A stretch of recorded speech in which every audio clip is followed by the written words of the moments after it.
आखिर क्यों द्रौपदी ने 5 लोगों से शादी की? मेरा मतलब है कि आखिर क्यों द्रौपदी 5 पांडवों से शादी करने के लिए तैयार हो गईं? अब आप में से बहुत से लोग सोच रहे होंगे कि अर्जुन जब द्रौपदी से शादी करके घर आए तो उनकी माँ ने बिना देखे बोल दिया कि जो भी लाए हो वो 5 भाइयों में बांट लो, और फिर द्रौपदी ने 5 भाइयों से शादी कर ली। आपको बता दें कि ये बिल्कुल सच है, पर रुकिए, ये पूरा सच नहीं है। इन सबके पीछे और भी बहुत से रहस्य हैं, क्योंकि हमें और आपको नहीं बताए गए हैं। द्रौपदी की 5 भाइयों से शादी होने और उनके 5 बच्चे होने के बीच में बहुत से ऐसे इंसिडेंट हुए थे जो कि आपको शायद ही पता होंगे। तो चलिए आज हम द्रौपदी से जुड़े उन रहस्यों को जानने की कोशिश करते हैं जो कि हमें और आपको अभी तक पता नहीं होंगे। तो चलिए शुरू करते हैं।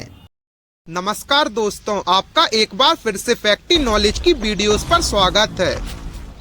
गाइस, वीडियो को शुरू करने से पहले हमें जानना होगा कि द्रौपदी आखिर थी कौन। द्रौपदी असल में राजा द्रुपद की बेटी थी जो साक्षात इंद्राणी के अंश का अवतार थी। द्रौपदी को पांचाली और कृष्णा नाम से भी जाना जाता है।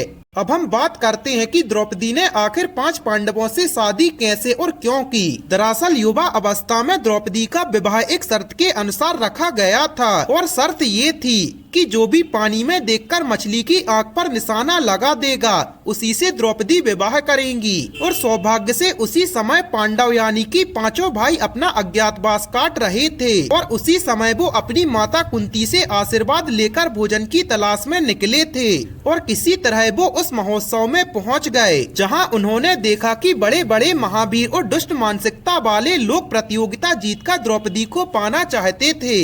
द्रौपदी की सुंदरता का कोई वर्णन नहीं था। अर्जुन ने प्रतियोगिता जीतकर द्रौपदी से विवाह किया, लेकिन वो जैसे ही जंगल में अपनी कुटिया में गए तो उनकी माँ पूजा कर रही थी। उन्हें अंदाजा नहीं था कि अर्जुन शादी करके आए होंगे।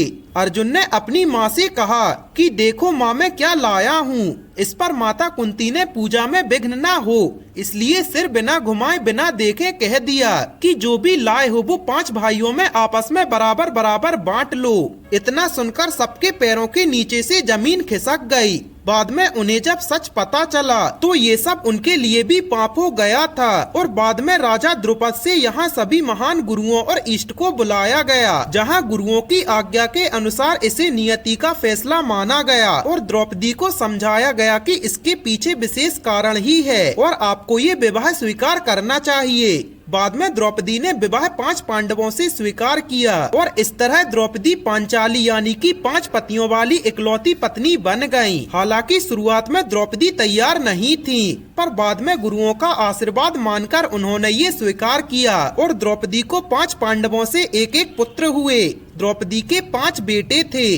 अब कुंती ये सोचकर मन ही मन दुखी हो रही थी कि उन्होंने अपनी पुत्री समान बहू को 5 पुरुषों से विवाह करने पर मजबूर कर दिया, लेकिन ये द्रौपदी की नियति थी, ना कि कोई गलती। ऐसी ही एक बार जब कुंती बहुत ज्यादा दुख महसूस कर रही थी, उसी समय भगवान श्री कृष्ण प्रकट हुए और उन्होंने कुंती को समझाया कि सत्य क्या है। श्री कृष्ण ने कहा कि द्रौपदी का 5 पुरुषों से विवाह होना नियति का हिस्सा था, इसमें तुम्हारा कोई दोष नहीं है। उन्होंने कहा कि द्रौपदी ने पिछले जन्म में घनघोर तपस्या की थी और उन्होंने ईश्वर से वरदान मांगा था कि उन्हें 5 गुणों वाला पति मिले। अब 5 गुण किसी भी एक पुरुष में संभव नहीं थे, इसलिए उन्हें 5 पति प्राप्त हुए।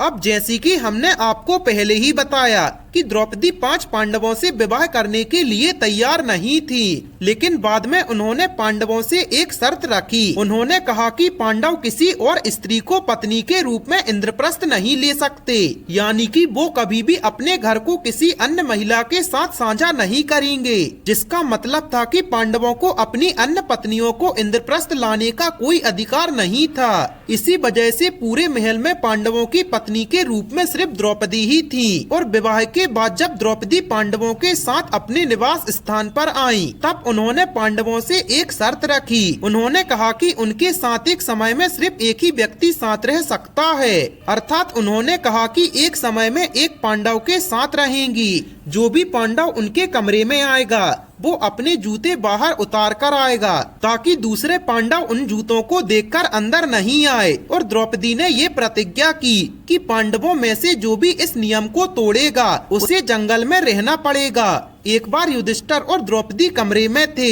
युधिष्ठिर ने अपने जूते कमरे से बाहर उतारे थे, लेकिन कहीं से एक कुत्ता आया और उसने युधिष्ठिर के जूते वहां से हटा दिए।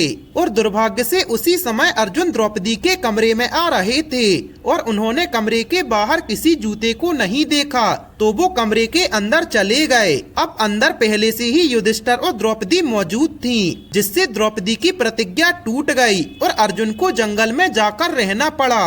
अब ये बात द्रौपदी को बाद में पता चली, तो उन्होंने कुत्ते को श्राप दिया कि आज से दुनिया तुम्हें सार्वजनिक रूप से मैथुन करते हुए देखेगी और तब तुम्हें लज्जा का एहसास होगा। और माना जाता है कि तभी से कुत्ते कहीं भी सहवास करने लगते हैं।